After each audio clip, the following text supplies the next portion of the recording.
प्रधानमंत्री नरेंद्र मोदी इन दिनों फिर से वैश्विक मंच पर चर्चा का केंद्र बने हुए हैं। इस बार वजह है कनाडा के कानानास्किस में आयोजित 91वें G7 शिखर सम्मेलन में उनकी भागीदारी और खास तौर पर इटली की प्रधानमंत्री जॉर्जिया मेलोनी के साथ उनकी गर्मजोशी भरी मुलाकात। जैसे ही दोनों नेताओं की मुलाकात हुई, सोशल मीडिया पर #मेलोडी एक बार फिर ट्रेंड करने लगा।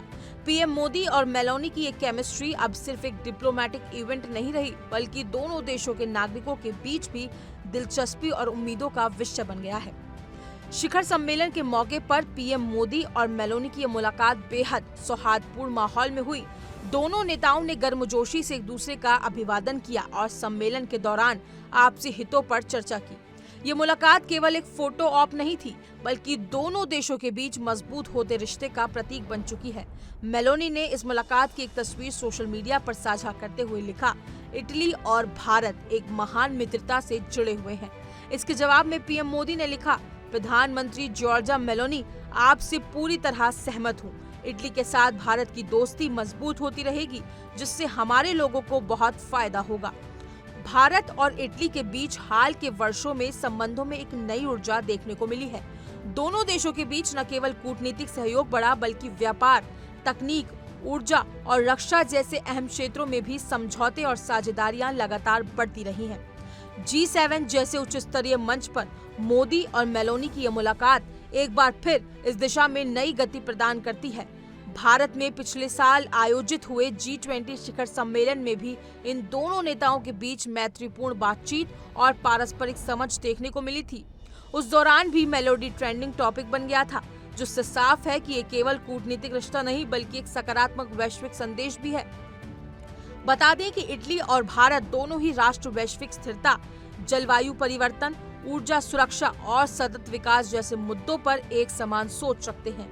मेलोनी और मोदी की इस साझेदारी का मतलब है कि आने वाले समय में यूरोप और दक्षिण एशिया के बीच सहयोग के नए दरवाजे खुल सकते हैं। दोनों देशों ने विभिन्न बहुपक्षीय मंचों पर भी एक दूसरे का समर्थन किया है, जिससे ये साफ होता है कि इनका रिश्ता केवल रणनीतिक ही नहीं, बल्कि भरोसे और समान विचारों पर आधारित है।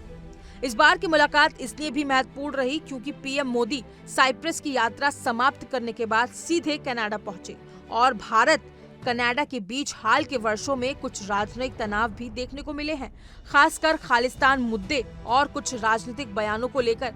ऐसे में पीएम मोदी की ये यात्रा दोनों देशों के द्विपक्षीय संबंधों में एक नया अध्याय खोल सकती है।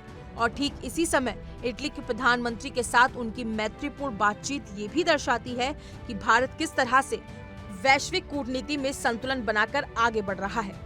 G7 शिखर सम्मेलन खुद में एक अत्यंत महत्वपूर्ण मंच है, जिसमें दुनिया की 7 सबसे बड़ी विकसित अर्थव्यवस्थाएं संयुक्त राज्य America, United kingdom, France, Germany, Japan, Italy और कनाडा भाग लेती हैं।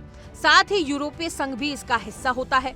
भारत G7 का सदस्य नहीं है, लेकिन प्रधानमंत्री मोदी को बार बार विशेष आमंत्रित अतिथि के तौर पर बुलाया गया है।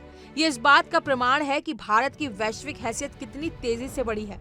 ये मोदी की G7 में लगातार छठी भागीदारी है, जो भारत की विदेश नीति की सफलता और वैश्विक मंचों पर उसकी स्वीकार्यता को दर्शाती है। आने वाले वक्त में भारत और इटली के संबंध किस दिशा में बढ़ेंगे, ये तो भविष्य बताएगा, लेकिन ये साफ है कि दोनों नेताओं के बीच की दोस्ती केवल औपचारिकताओं तक सीमित नहीं है। ये एक ऐसी समझ और भरोसे पर आधारित है जो दो लोकतांत्रिक देशों को और करीब लाती है। युवाओं, व्यापार जगत और रणनीतिक क्षेत्रों के लिए ये साझेदारी कई नए अवसरों का द्वार खोल सकती है। #मेलोडी अब एक राजनयिक रिश्ता भर नहीं है, बल्कि एक सोशल और राजनीतिक प्रतीक बन चुका है। दो नेताओं की व्यक्तिगत तालमेल और उनके देशों की साझा संभावनाओं का ये मुलाकात केवल एक क्षणिक फोटो नहीं थी, बल्कि एक ऐसा क्षण था जो भविष्य की दिशा तय कर सकता है। फिलहाल इस खबर में इतना ही। अपनी राय कमेंट सेक्शन में जरूर बताएं और ऐसे ही तमाम हर बड़ी अपडेट के लिए इंडिया डेली को सब्सक्राइब करना ना भूलें।